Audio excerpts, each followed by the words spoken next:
And what's up, ladies, gentlemen, fellas? It's time for Wake Up Mintzy, presented by the fine folks of Dude Wipes, coming to you not live on this glorious summer Wednesday morning in the Barstool Chicago office. I'm your host, Barstool Mintzy, joined as always by Tyler Moody, holding down the fort from Louisiana. And we're fired up today because I gotta say, I'm just pumped for Nate. Barstool Nate making a run in the WSOP main. He bagged 867,000 chips. They're down to 1,524 players. He's doing really well. They're 7 from the money. Finally, the Barstool main event cashless streak hopefully about to break unless something tragic happens. I honestly don't even want to say anything, but I just did. But stoked for Nate and fired up to be here with you this morning.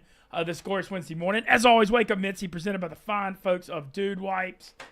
Dude Wipes will change your life. You can find them at Amazon, Target, Walmart, and all over the World Wide Web. One use of Dude Wipes. You'll never need dry, crappy toilet paper again. I take them with me on the road now because they legitimately make my life happier because it's an amazing product. And they also have the odor destroyer. They have disinfectants to wipe down your toilets. They've got it all. So check out Dude Wipes, and you will not regret it. About to chug some Stella Blue coffee to wake up and get my mind right. All right.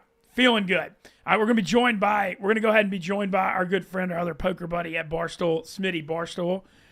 Or Smitty going to join us on this beautiful morning.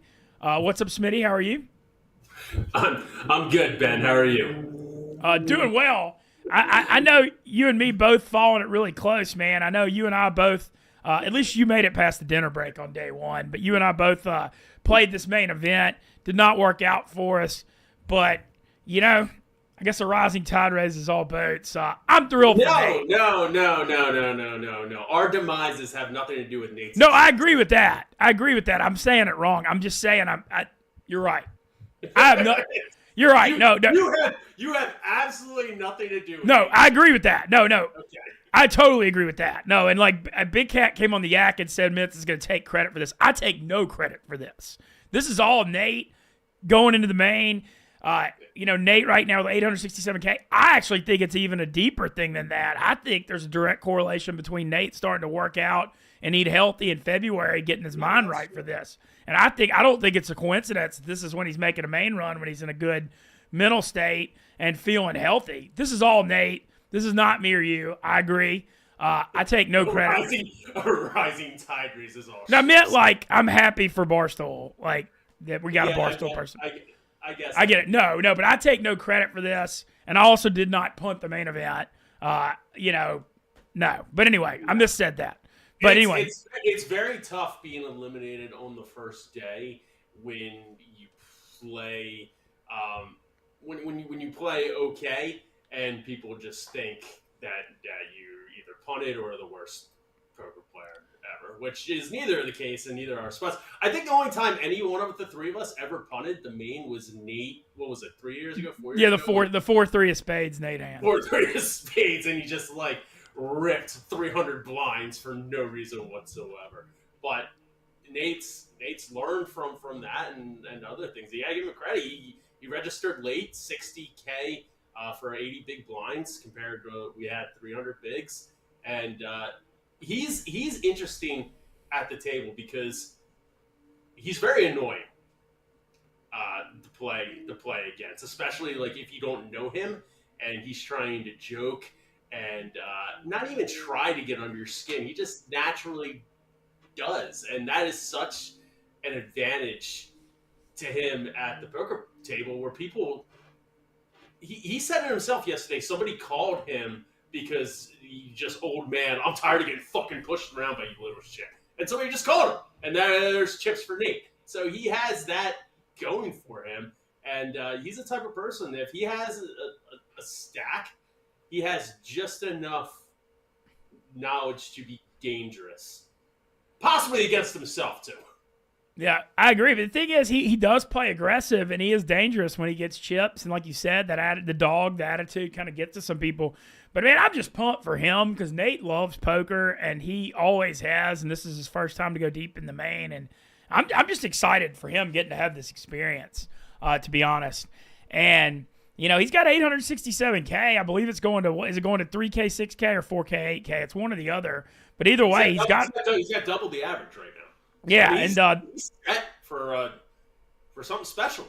Really. Yeah, and they're only 7 from the money too, so they're gonna make the money very early, dude. Just punt, like I said, man. I was texting with him. Yeah, obviously I wasn't texting with him while he was playing. I'm obviously not gonna do that, but I was texting with him after he was done last night, and man, I you could just tell how pumped he is, and yeah, it's dude, it's badass, dude. Good for Nate, man, and good for Big Cat having a big piece of him, and I just hope for the best for everybody. Obviously. You said you got aces popped on day one. Is how you got busted? Yeah, I was playing at a table that was probably one of my hardest definitely the hardest day one table I've been at. At the main, you get in the collective field of amateurs and pros. I was at a table with like 5 or 6 pros. It's like, okay, this is cool, I guess. Everyone's very aggressive and 3-betting, 4-betting, repopping. I'm more of a sit back and relax kind of guy. So I had aces 4 times. I lost 3 of them, including the one I got busted by. I was doing okay. I chipped. I was down to 40K, then chipped back up to 77K, and lost a flip with ace queen against an older dude who was just ripping his 20K stack left and right pre-flop, and I called, lost to ace queen to 10s, and then a couple hands later against one of the more aggressive pros, aces against 8s, and got an 8, and that was all she wrote. I probably could have saved myself 10 or 15K behind and had a chance if I didn't go all in, but I'm not good enough as a poker player to do that. So I'm out, and it sucked. I feel you, man. Everything sucked about my day one too. I got rivered 4 times, and then my bust hand. I busted jacks to kings, but I got my last 20K in at 2,400. I don't know. I just feel the way it looked and felt it. I've. You know exactly, Smitty. Have you had a little bit of a hangover from the main the last couple of days? Because I landed at 2 a.m. Monday night, and I felt like I was feeling it all day yesterday. I feel a little more fresh today, but yeah, it's the worst. We look forward to that event all year long, and then the bus day one, it's awful. It fucking sucks. Dude, it's the worst. It really does. It really does. And just thinking about what Nate's emotions are right now, we've been all through that, and not only on the poker table, but just the juice he's getting from Barstool and everybody. He's gonna be the talk of the town of the week. It's awesome. It's absolutely awesome. Hell yeah. Well, good for Nate. Like I said, if it can't be, I'm just thrilled for him, and I hope he keeps it going today. I believe I was talking to our mutual friend Brent Hanks. I believe there's a good chance Nate's going to be on the Poker Go featured table today, too. I believe it. I think for sure. I think there's a really good shot. So anybody that's wanting to watch Nate at the main event, download the Poker Go app. I think it's $15 a month, but he's going to be at one of the featured tables for the Stoolies today. So be on the lookout for that later. They start back at noon Pacific, so that's 3 o'clock Eastern, 2 o'clock Central. And, man, I'm just, like I said, I'm stoked for Nate. I really hate how it mean you. I do want to bring one thing up about the main. You played the main a bunch of times, too. A lot more people bust day one now than used to because they've changed the structure. Back in the day, it would be the 25-50 level day one, and it would be a first level. Now it starts at 1-200 with a 200 big blind ante. Dude, people are playing freaking pots day one. Yeah, I didn't like it. I don't like playing aggressive on day ones when you're 300 bigs deep. The table I was at was playing like it was 40 bigs deep, and again, if you know what you're doing pro-wise, that's great. I'm not a pro, so I was like, okay, this fucking sucks. And one more thing people have to realize. Nate's if he doesn't make the money, it's going to be the biggest collapse in Barstool history. But once he makes the money, people are already talking about like final table and then getting $1 million and stuff. There's 1,500 people left. The World Series of Poker has scheduled the final table for Tuesday, next Tuesday. There's a lot of fucking poker left. It's impossibly long to get to that point almost. So he's got a long way to go before you start talking about like a 7-figure cash or making a really, really, really deep run. When did you lasted what, 90th? Yeah, I got 75th for 90K in 2011, and I busted after dinner break on day 6. When today for Nate's the beginning of day 4, so I would have busted Thursday after dinner to get top 80. Yeah, so it's just a long. It's impossibly long. Like it just really is. Well, it's like there were 10,112 people in this, and it's almost like you get to the money to get to play. Like you get through one big poker tournament to get to a 1,500 man now for 10 million. Is almost how it works. But man, good for Nate though. I mean, it's awesome to see the dog having his day. He's gone hard for the poker world, and content just forever. And it's cool. It's cool, and I'm happy that Big Cat has a big piece, and I think Josh Aryeh has a piece too. I hope they all get all the money. And Josh Aryeh, who came in second in another event yesterday. yeah, he did. And then Chance Cornuth won his 4th bracelet last night in the flip and go. He won 155K. I think Chance in the flip and go. Yeah, he won the flip and go. See, that's what I mean, man. Like he just the flip and go is a tournament where now correct me if I'm wrong. You enter and everybody just automatically puts their cards and are all in the first hand. And if you win that round, you're automatically in the money. Correct? Yeah, so how it works is they actually give you 4 cards, and then they put a flop out, and you pick your best 2. But I think Chance played like 3 or 4 flips to get through it. I believe is what. And then I don't know if you saw. I guess you didn't see the story because you obviously didn't realize Chance won. Chance told a story on an interview last night that his younger brother was there, and the night before his younger brother had a dream that Chance was gonna be hoisting the gold bracelet, and then they got that pick together. But I mean, the thing about it is like it's not even really a dream with Chance because he's just that good. That's what I mean. And that's like I hate for frustration to show, but somebody like that, Chance, who is an absolute wizard on the felt and needs no help with luck whatsoever and will still win probably the same amount that he does. Let me win aces 3 out of 4 times instead of lose 3 out of 4 times at the main. The luck has to, come around at some point.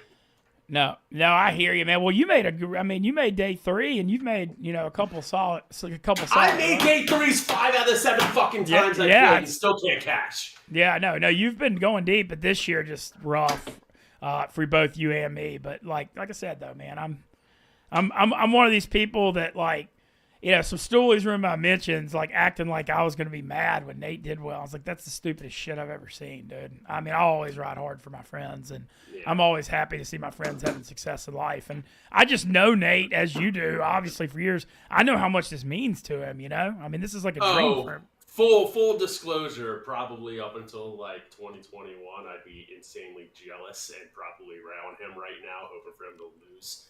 Now it's just, go, man. Get what you can. Go, Nate, go. Hell yeah. So good for the dog. Like I said, starting back, 3 Eastern, 2 Central, noon Pacific. The Poker Go feature table should have him. A bunch of, as usual, there's some big names you'd expect doing well in the main. I've got some South people still in. My buddy Jared Ingalls, my old roommate from Louisiana, has got 700K. He's doing well. Francis Anderson just won a bracelet. He's top 6 in chips. Matt Stout, a lot of foreigners. I mean, it's going to be tough as nails. There's no getting around it. I mean, that every year, I feel like every year poker gets tougher and tougher. It's going to be no joke. But like I said, man, Nate's got that. I don't know. He's got confidence. He's feeling good. I love I'm obviously no saint myself on it, but I love I brought up him working out and eating healthy since February. Yeah, I feel like that's helped. It's helped his mindset. Nate's biggest drawback in this, and hopefully he's learned his lessons from previous years, is when Nate loses, specifically a big pot. He's at 800K right now. Like if he were to go down to 500K specifically if he got screwed. His mentality in the past would be fuck this, fuck everybody. I'm just being the bully and just over betting and for betting and doing everything I can to get that stack back. If he can control himself and minimize the losses, then he's gonna be tough. But if he gets one bad beat and goes the way that he has in the past, then we all know how this story's gonna end. Yeah, that's like a fallacy in poker too. And right now, Nate's 120th place in chips out of 1,524. So I mean, he's doing awesome. I mean, he's got over 100 big blinds. He's tearing it up. But that is a hard thing in poker because the main is such a roller coaster. You know, when you go from 800 to 400K, you can't think about the ones you've lost. You got to realize, like, hey, I still have, 400K, and I'm doing really, really well. So, I don't know. But either way, great situation for Nate. Pumped to follow him. He was obviously getting a ton of love on Twitter. Yesterday was probably the best day of poker of his career, I would think, for sure. It's got to be up there. I mean, he started the day with what, 104K or something? Yeah. And ended up with almost $1 million. So good shit, dude. I mean, I know I keep repeating it, but I just really am genuinely happy for him. That's for sure. And then like I said, have you been watching any of the Poker Go coverage? Not especially since I've been back. I know what you mean. I've been burying my head in the sand. No, I watched some of it last night, but like, man, it's a weird thing. It's like when you bust that main, you were out of there. Did you get out? How fast did you get out of Vegas? Sunday morning? I couldn't get a flight on Sunday. I had to come back Monday morning. Okay, yeah, the flight because holiday weekend was just like. Yeah, the flight thing was insane. I had the same problem where I had to get out. I couldn't get out of there till Monday night. But yeah, dude, it's the worst hanging around Vegas after you bust the main. It's like literally that just feeling of just feeling like a loser just follows you around, and it's the worst. And it's like I tweeted this out before I went. It's like you're so excited on the plane to Vegas, and on the way back, it's like the worst ever. And you just got to get back to your life and get on with it because that's all you can do. Literal dead man walking. That's what it feels like. Yeah, it's horrible. But I'm still encouraged, though.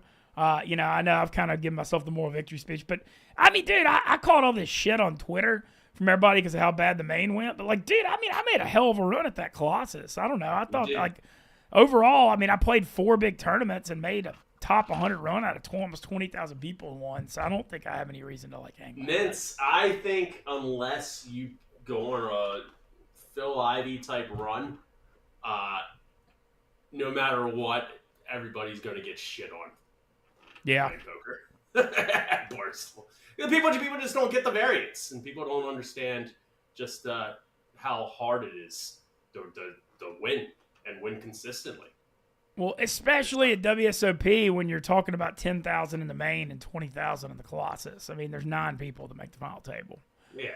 Like that's for good players. I'm not especially a good player, and I'll fucking just lose.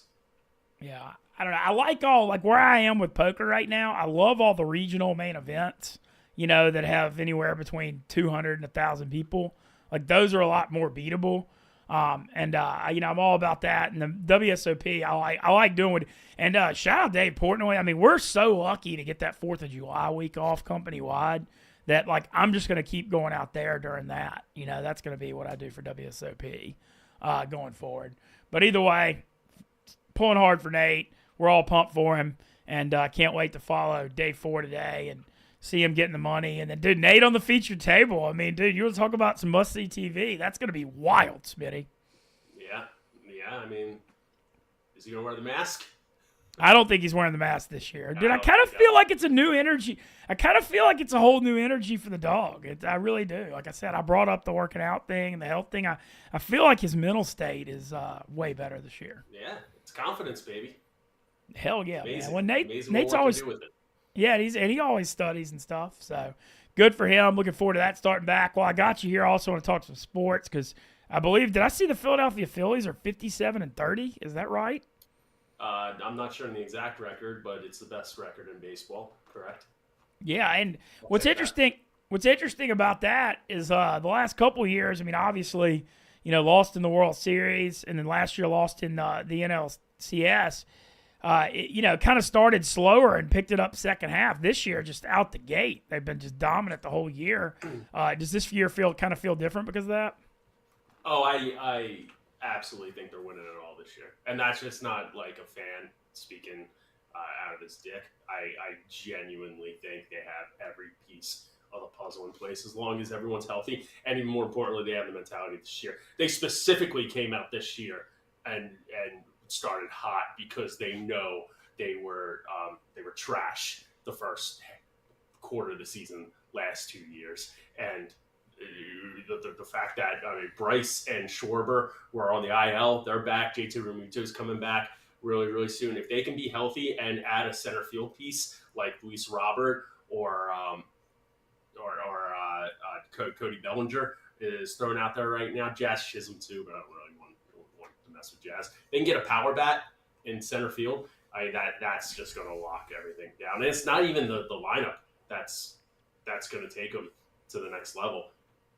They have one of the best pitching staffs from top to bottom, not only in the league this year, but in the past decade or so.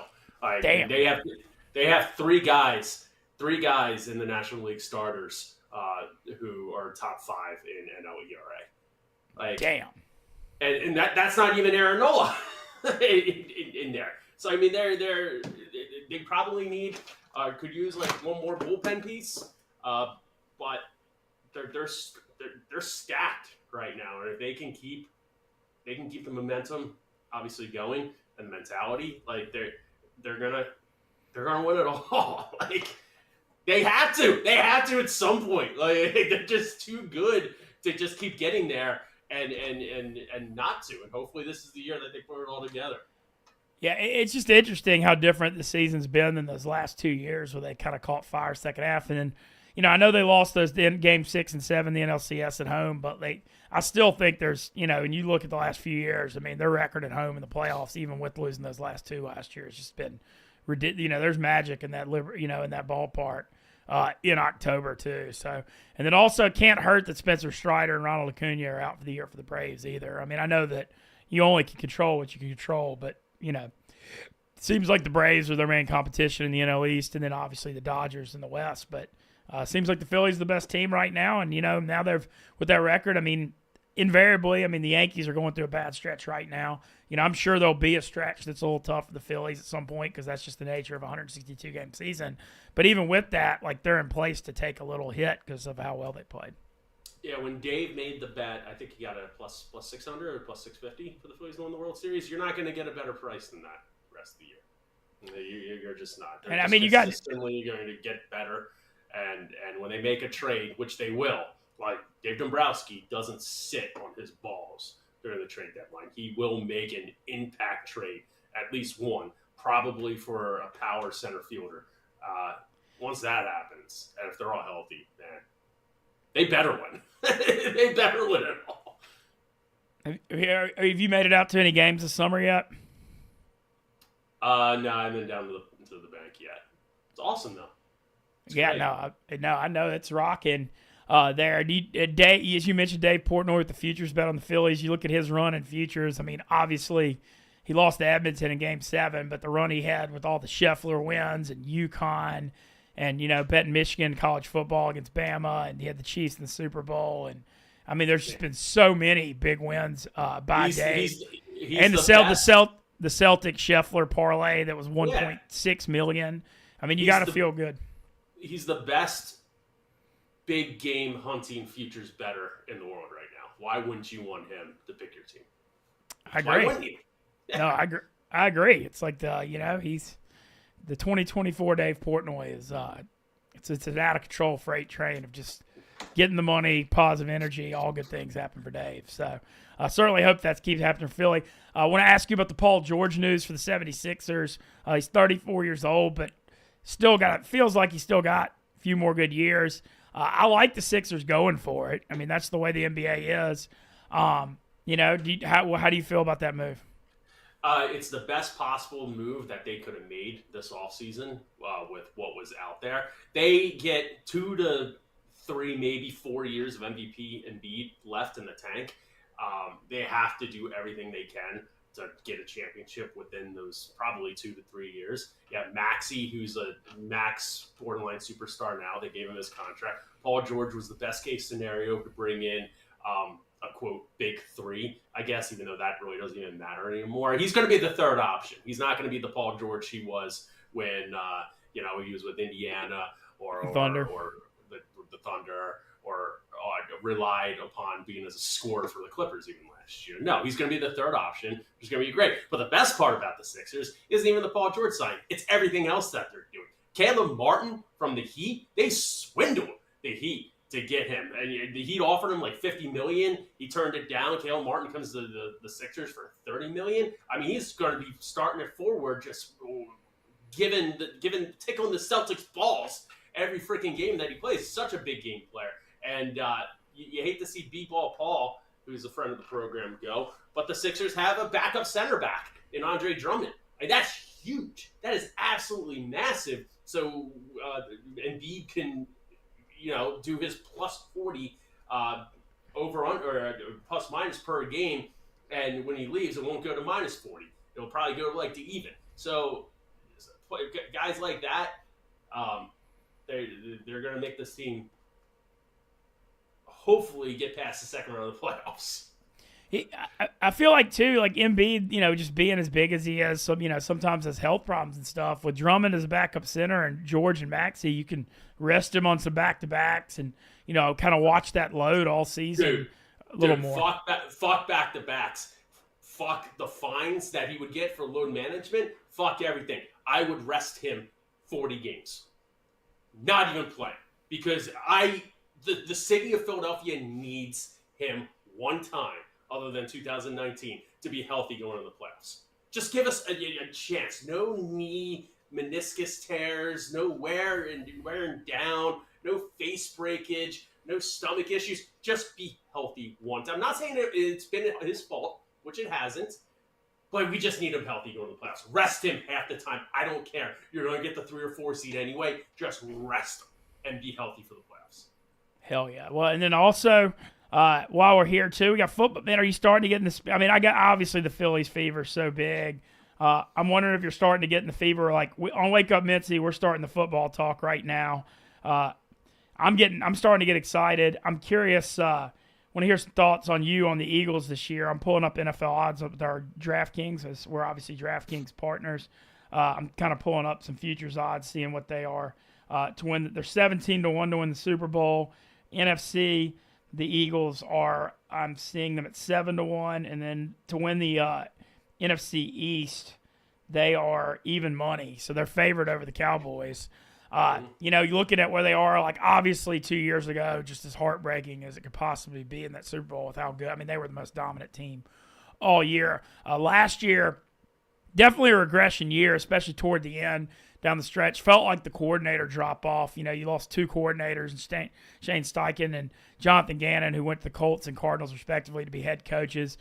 Brian Johnson, the quarterback's coach, got promoted, and then the Patricia, the defense stuff, the secondary kind of fell apart.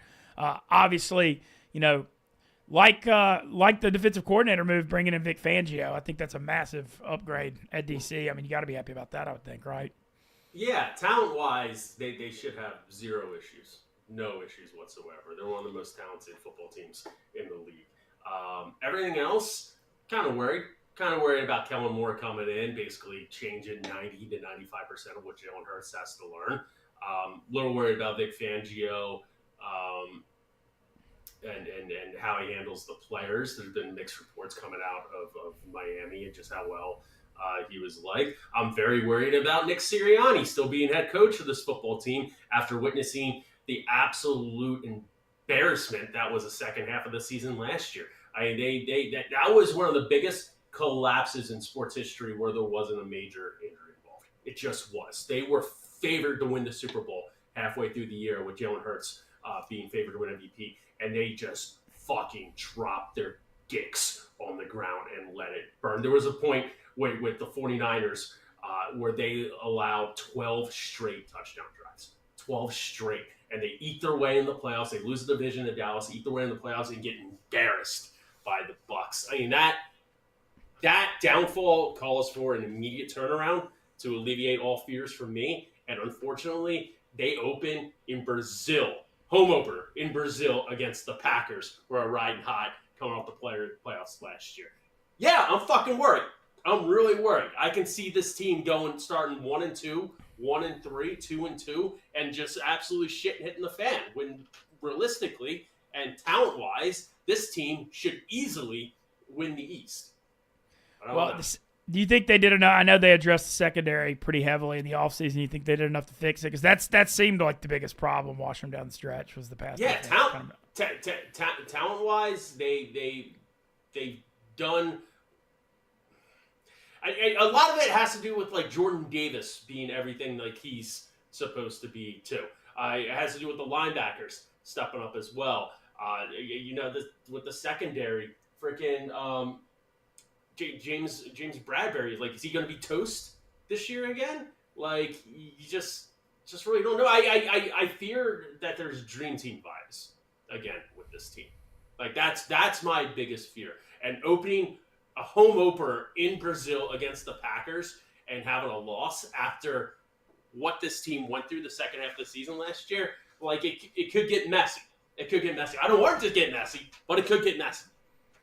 Yeah, my biggest thing with them is, like I said, I like the Fangio hire. I don't like Kellen Moore. I mean, I watch, even when he was in Dallas, like, I felt like he tried to turn Dak into so much of a pocket passer. And, I hope he doesn't do that to, Jalen Hurts has such a unique skill set and, especially rolling out, and he throws a great deep ball, but, like, he's not a guy you want to drop in the shotgun, dropping back all the time. And that's what Kellen Moore did with Dak. And so that's what I'm concerned. And, last year, I know he was in the Chargers. Look, their whole receiving core got hurt, and I get all that, but so you can't totally put it on him. But I don't know. I got questions on him. I'm not the biggest fan. They could just be overcompensating because with Brian Johnson last year, they ran, like, just a specific example, they ran virtually zero pre-snap motion. Like, shit was predictable. Like, you had Christian McCaffrey from the sidelines doing Peyton and Eli's Monday Night Fluff Report, wherever they do, calling plays from the couch. You can't have that in the NFL. So you take Brian Johnson and his zero creativity out, and you put in Kellen Moore, who is apparently like this pre-snap wizard. Like, I just fear it might be overcompensating. I don't know. I'm always pessimistic on the Eagles. Like, that's just my nature, and I hate being that way. Those are my vibes. Yeah, that's the Philly sports fan in you. But you're right about last year. I mean, they won that Monday night thriller at KC to get revenge for the Super Bowl. What were they, like 9 or 10-1 at that point? Yeah. And even looking at their wins, like, they had a very lucky win at home against the Bills where Jake Elliott had to make a 60-yard field goal in the rain to go to overtime. Like, all of their wins weren't even, like, that great, and you could see it going the other way. Even the Kansas City win. And things just fucking fell apart. And the one thing in their defense was they had the hardest. I mean, their schedule, like, every week was like playing one of the best teams in the NFL for a while. It was, but the second half of the season, like, that wasn't a football team out there. Yeah, that wasn't. No, it was bad. That Bucs effort on that Monday night and that playoffs was certainly terrible. But I'm excited for football season. I mean, it's just around the corner. I mean, I guess it's getting there. We're in the middle. I guess today's July the 11th. So, usually I start, everybody gets super pumped early August. We've got some big guests coming on Wake Up Mintzy to get the train rolling. We got I'm excited. We got Josh Pate tomorrow, who's one of the biggest college football guys in America. Looking forward to that. And, I'm getting in the spirit. Obviously you're back now from WSOP. What's going on this summer? I know you still get in the New York. You get to the New York office a few times a week, commuting. Is that what's going on? Yeah. I think we have we're filming something tomorrow all day in the New York City office. I'm not gonna say what it is, but yeah, of course. We're pretty good and exciting. And we're just getting ready for football. That's basically what it is. It's dog days of summer now. Yeah, it is. Well, hopefully Nate keeps his main event run going to extend it. And, we shall see. Well, that's cool, man. Well, I just want to say, Smitty, man, I always love having you on. You and I both in the dog's corner for this Maine, hoping, I hope he has a good day like he had yesterday today. That would just be awesome. Yeah. Hopefully he goes as far as he can. Of course, it's the 1 year neither of us have like swaps or action with Yeah. each other, and he goes far. I know. I had all I had was a 1% swap with my Ole Miss buddy, and he busted beginning of day 2, and so it was just, dude, it's just been horrible. You said it. There's nothing worse than busting the main early. I mean, it's literally it just you get, like you said, you get hyped for it all year. I feel like yesterday I was still like in a weird. I feel better today, but I was in such a weird headspace yesterday, like coming off it and getting. I like landed at 2 a.m. Monday and then was on low sleep yesterday. I don't know. I was in a weird mood all day yesterday, but It's definitely a hangover. I think I feel better after getting some sleep last night, and all that. And life goes on, and life goes on. Well, Smitty, always appreciate you. Thanks for waking up with us, getting our minds right, supporting Wake Up Mintzy, and we'll hopefully our paths will cross again soon. Mintzy, I love waking up at 9 a.m. with you. Yeah, hell yeah. Well, the 9 a.m. it's 10 Eastern. The 9 a.m. switch from 8 has been nice. I can't say that I haven't enjoyed it. Take care, Mintzy. Appreciate it.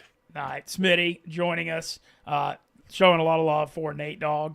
Tyler Moody gonna pop in now and join us for the rest of the show. Moody, we got you. Can you hear me?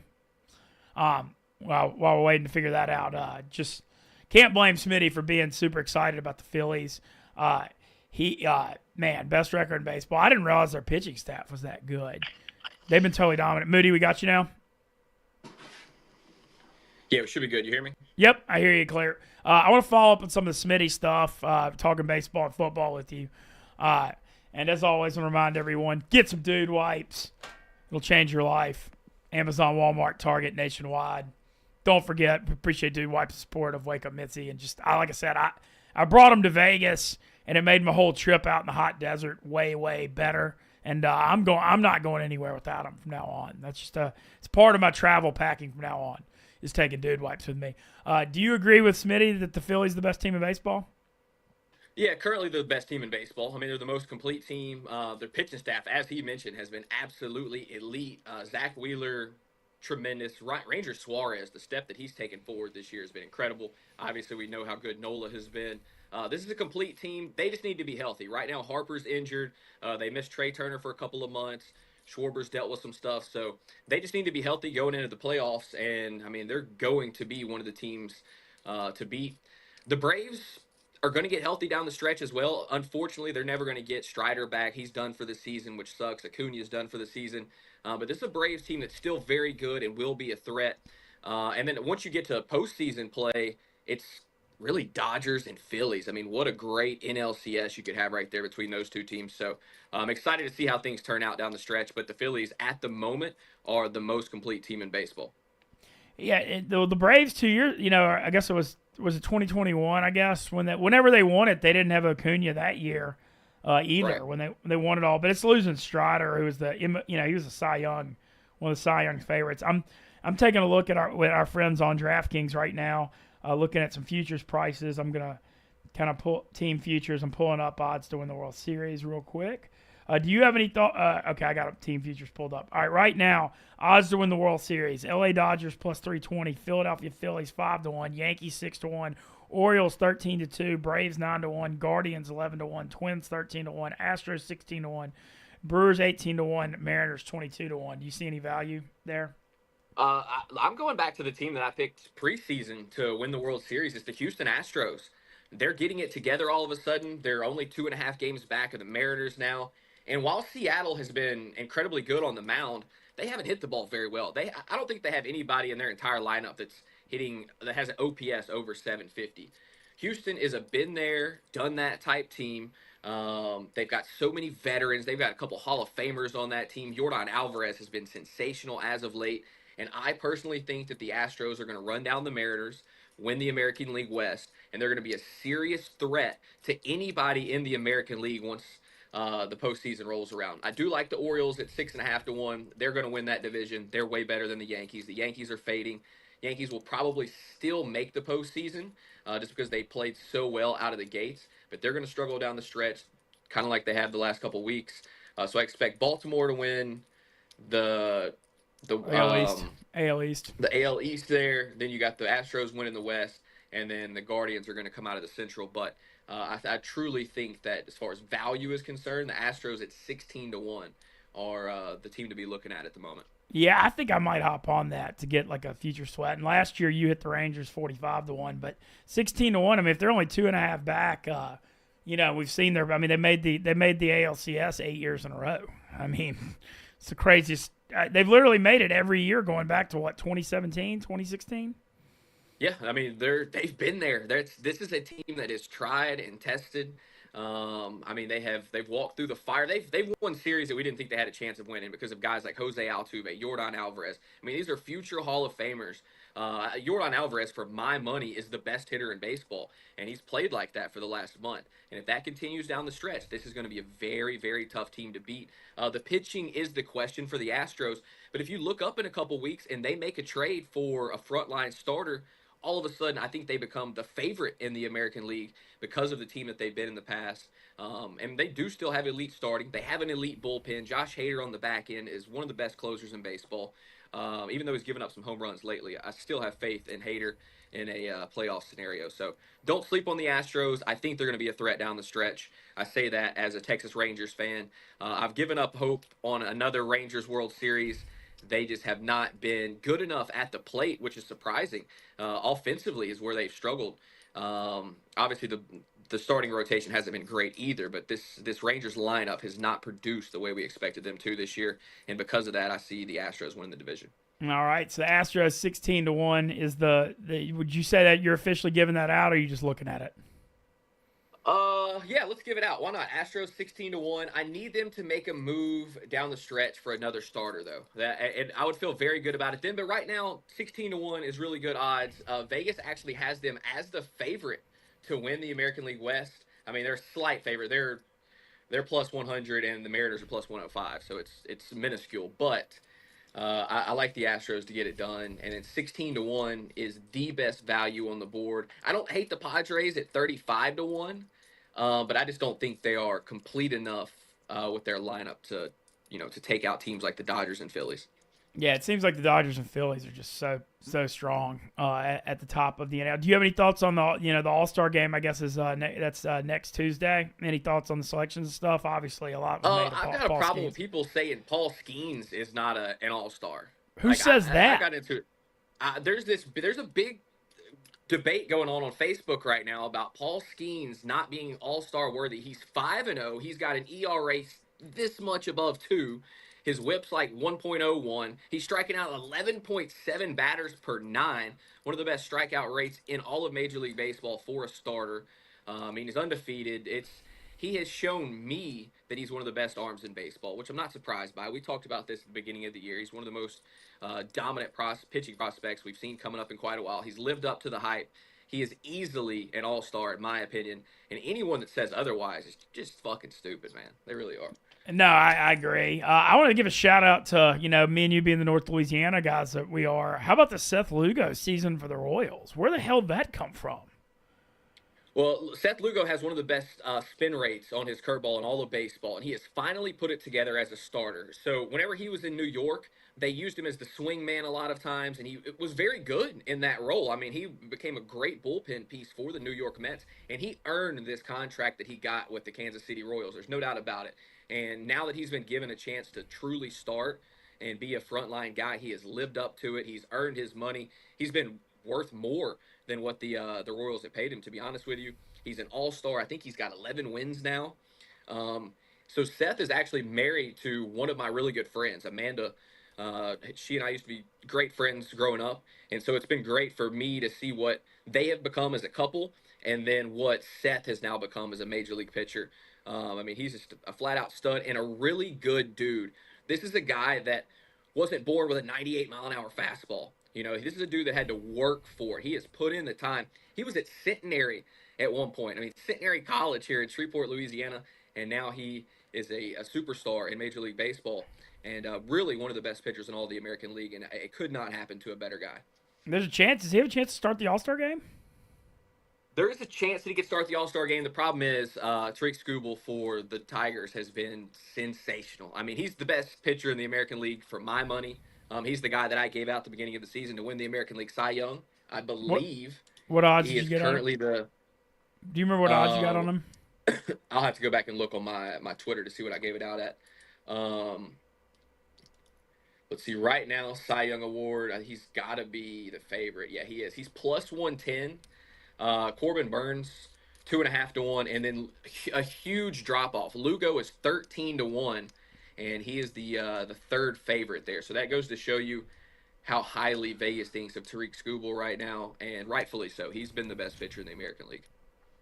All right. Some other sports stuff going on too. I want to mention the Euro Cup.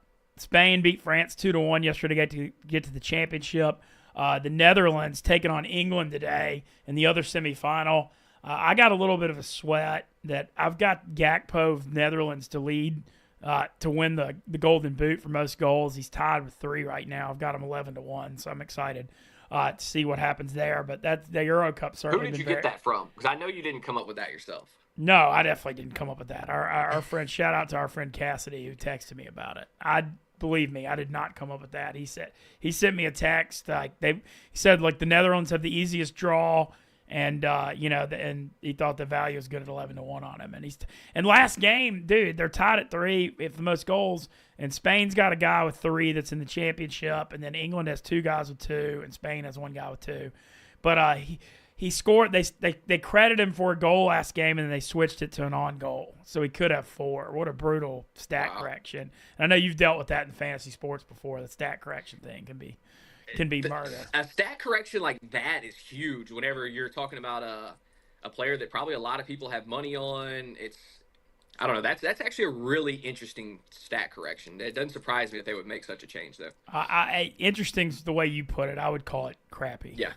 I'm not going to go too deep into it because I don't know. I didn't see it. I don't know what happened. But the fact that they would make a change on a goal for a guy that's tied for the lead is interesting. Yeah, and then also Wimbledon tennis is rolling, and Alcaraz had a big win, and today Djokovic is playing in the quarters, I believe. Alcaraz, the big win yesterday. A wild match between Sinner and Medvedev actually pulled it out. But Wimbledon going on too. Golf's got the Scottish Open starting tomorrow, which is the prelim for the British. Well, they call it the Open Championship. I always called it the British Open. Golf's 4th major is next week. So we got some stuff getting us through. College football media day circuit's about to get going. SEC media days next week, and I don't know. I've been getting in the spirit. Last night I started listening to podcasts and reading and stuff, and I actually was kind of listening to some Big 12 stuff last night, but starting to get ready. Can't deny that how excited I am about this Ole Miss football season. Over-under is 9.5 wins. It's the first time Ole Miss has been picked ahead of LSU and Alabama, both in the same year in my entire life, I believe. The Ole Miss is minus 130 to make the playoffs. I looked at odds last night to win the SEC.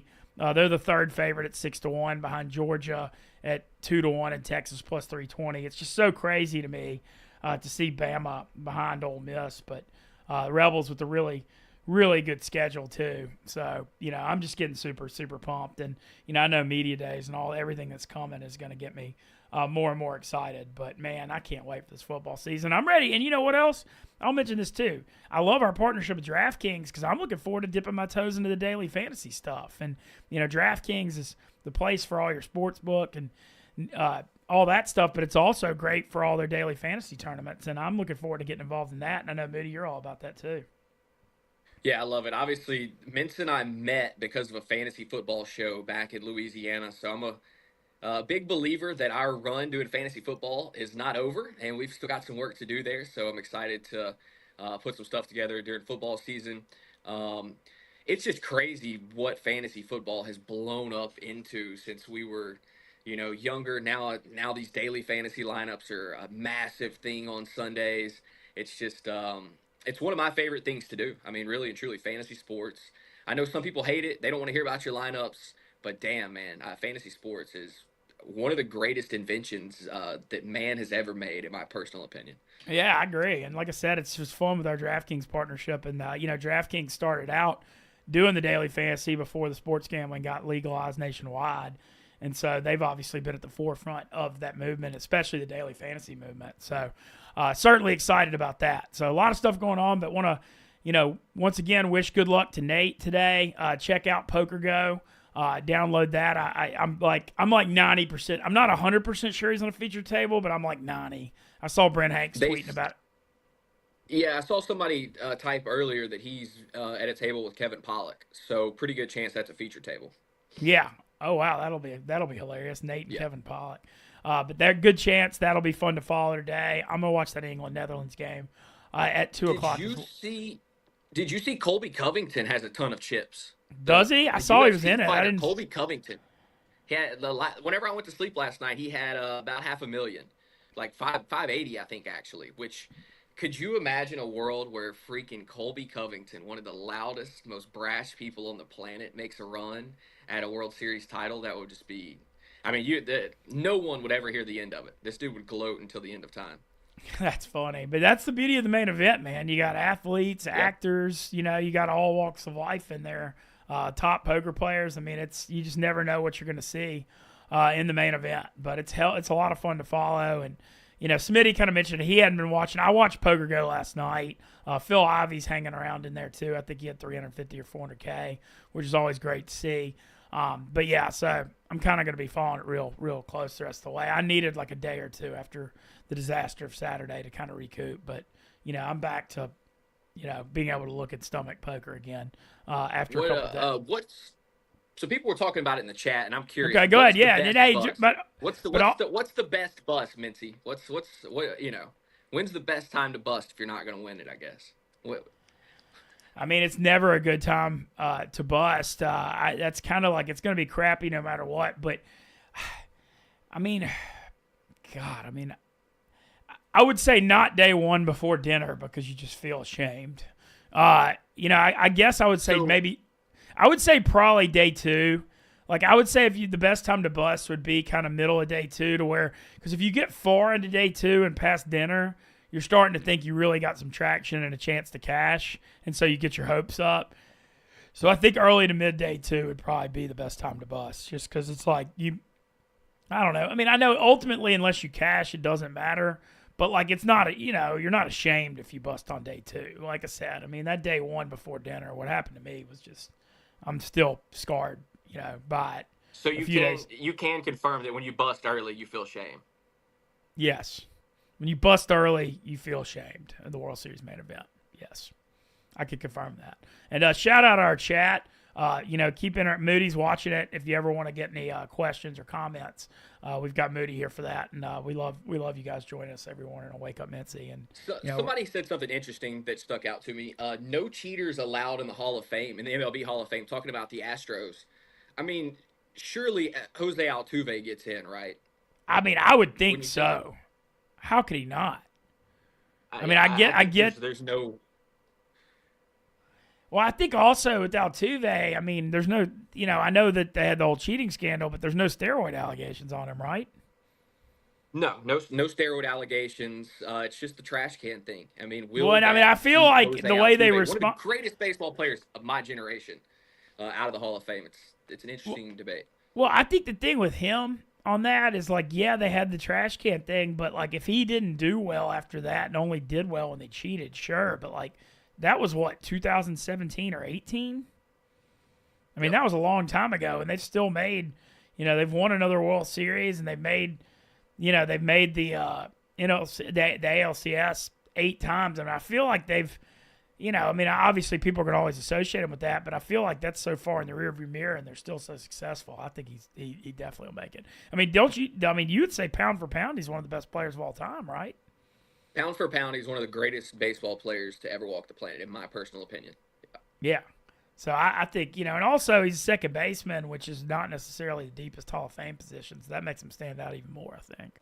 And while we're talking about pound for pound, the greatest baseball player, I'm ready to call Shohei Ohtani the greatest baseball player to have ever touched a baseball. I have no problem doing that already at this stage of his career. I mean, I'll go back and watch some of these videos of Babe Ruth swinging a bat. And it makes me realize that he would struggle massively during this time, and that what Shohei Ohtani is doing is the greatest accomplishment that we've ever seen from a baseball player, especially if he's able to come back healthy and return to the pitching form that he was at before he got hurt. I think he's going to go down as the greatest player to ever touch a baseball, and I'm ready to put him there right now, personally. Okay. What do you expect from him on the pitching front going forward? Obviously, he's out this whole year because of that Tommy John. But you don't think there's like a chance he just hits going forward? Do you think he's going to go back to pitching at some point? He is absolutely going to come back and try and pitch again. He is hyper competitive. I mean, this is a guy that truly loves the game of baseball. I think he understands that he could go down as the greatest baseball player of all time if he comes back and produces on the mound too. So they gave him a ton of money. This is a long-term contract with a lot of money attached to it. So they're going to try their best to get him back on the mound. But on the other side of this, the Dodgers are a team that has pitching. I mean, they have some dudes that are not pitching well right now, but they have a stable of arms that can get them through until Shohei Ohtani is ready to go. And then let's raise the question that he's never able to pitch again. Well, at least he gave you, 3 or 4 great years on the mound, and now he's a top 3 hitter. Still incredible stuff. But I do think he's going to come back and pitch. I do think because of the technology and how well they do these Tommy John surgeries these days that he will return back to form. I really do. Do you think there's a chance, kind of like how John Smoltz, after his surgery, moved to being a closer? Is there a chance Ohtani could be like a closer instead of a starter? Yeah, it's always a possibility. It definitely is because he throws hard. He's got the wipeout slider and stuff. So I think there's a chance you could see him become a bullpen guy, especially later in his career. I think right now they want to bring him back, make him into a starter for the sake of his legacy and the fact that you paid him the money to be a starter, basically. That's starter money they gave him. That's not, hit 2-hole and be a reliever type money. That's frontline starter money. So they're gonna expect him to come back and be a starter. But if he's not the same, then yeah, he could probably rotate into the bullpen pretty easily. Okay. Well, cool. Well, shout out Smitty, and once again, we talked a ton about Nate. Shout out to Nate. Looking forward to following his WSOP main day 4. Appreciate Dude Wipes and Stella Blue for sponsor Wake Up Mintzy and Moody. Tomorrow, Josh Pate, late kick fame. Really excited to talk some college football with him. Chad, if y'all got any questions for Josh Pate, leave them. Go ahead. Chad's got 2 questions for you. We'll wrap up. Oh, yeah. No, we got a couple minutes. I want to, like I said, I love when we got Moody able to, I think as we evolve, I like having a guest and then Moody on the back end talking sports and interacting with chat. And we want to hear your feedback, so fire away. So 2 questions here. This first one's from Eric. Ask Mintz how he thinks Ole Miss will treat the huge room of running backs. I think you're going to see a platoon. Ulysses Bentley's probably going to get the first looks, even though, I don't know that he's like a guy that could get 20 or 25 carries a game, but he was awesome last year as a compliment to Judkins. Henry Parrish coming back, who started at Ole Miss, went to Miami, now back at Ole Miss.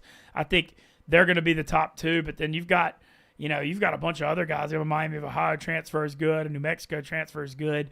Logan Diggs, who transferred from LSU, tore his ACL in their bowl game, so I actually don't expect much from him this year. But I think you're going to see a rotation, and I think it's kind of similar to the NFL. Judkins wanted a little more money than Ole Miss was able to give him, and now he's at Ohio State. But, Ole Miss spent the money on their offensive line. You got 2 all Pac-12 guards from Washington's team that made the national championship. You brought in a North Carolina right tackle, and then you brought in a guard center from Southern Miss who was the number 1 interior offensive lineman in the portal. And so I kind of think, they use the money on the offensive line, and then they feel like you got 3 or 4 backs that can all get it done. So it kind of does remind me of the NFL with the running backs a little devalued. But I love what they did in the portal, just beefing up on the offensive and defensive line. Because when, you look at Ole Miss, even winning 10 games 2 of the last 3 years in the season, they hadn't been like Alabama or Georgia. They've been still outsized the line of scrimmage, and now they got the guys on both sides of the ball, and that's what has me so excited about this year. And obviously, you got a third-year starting quarterback in Dart and a ton of talent at skill positions. But the thing with Ole Miss is they hadn't had the guys in the trenches, and now they do, and that's what's got me so pumped. Yeah, I'm pretty excited about the Ole Miss season myself. And obviously not having a true college team to cheer for, I'm jumping on the bandwagon this year. And then the final question we had here, Mintz, who is going to go number 1 overall in the MLB draft? Bazana minus 130, Weatherholt plus 145, Condon at plus 800. I actually saw a MLB draft preview a couple days ago, and it sounds like Bazana is he's the favorite. Well, look, I thought Bazano had he's from Australia, second baseman from Oregon State. He hit 25 home runs. Had an incredible season at Oregon State. by all accounts, everything I've read, he's going to go number 1. I'm surprised Jack Caglione is not getting more love at the top, but I guess he's not going to pitch. I know he was like the Shohei Ohtani of college baseball, and he hit like 70 home runs the last 2 years. He hit over 400. I don't know what more he can do. He got Florida back to the College World Series this year after they had the bad start. You know, they almost won the national championship last year. But I don't think they view him as an MLB pitcher, and so maybe that's why. What do you think about that? Yeah, no, I think that's pretty accurate. It is surprising that and we may find out that he ends up as the number 2 pick in this draft. Like we don't know just yet. Maybe one of these teams is valuing him as a potential reliever / hitter. You know, we'll find out what happens with him. But I am surprised that he's that far down the list because we've seen him be one of the best hitters in college baseball the last couple seasons. I mean, this dude can flat out swing the bat. So I am surprised he's that far down the list. Bazzano, though, dude, he's just so complete as a player. I mean, the glove work is sensational. He's got a strong arm. He's elite at the plate. Speed's good. I mean, this guy is a true number 1 pick. Yeah. Okay. Well, I can see that. I do. I just feel like Caglione, like he should get more credit off his body of work the last 2 years. It wasn't like just one huge season. And I thought the year he had this year, where that lineup behind him really didn't give him any protection and people were pitching around him and he still hit like 400 with 30-something bombs. I mean, and then I remember you talked about it with me and you were watching the College World Series. What do you have, like 34 home runs and 26 strikeouts this year? And I think overall he had like 58 walks, 26 strikeouts. I just don't see how that dude's not a top 2 or top 3 pick. I just, obviously what do I know? But I feel like the body of work is there.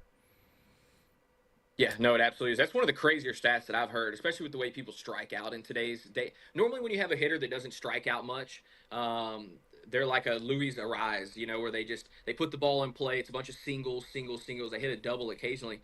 With Jack, bro, he's hitting 30-plus home runs and striking out less than 20 times. I mean, it's eye-popping numbers, truly.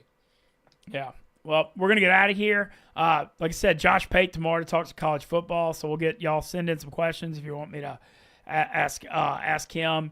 Good luck to Nate today. Shout out Dude Wipe, Stella Blue, and shout out to the chat. Appreciate all you guys supporting us here on Wake Up Mintzy, presented by Dude Wipes, and let's go have ourselves a day.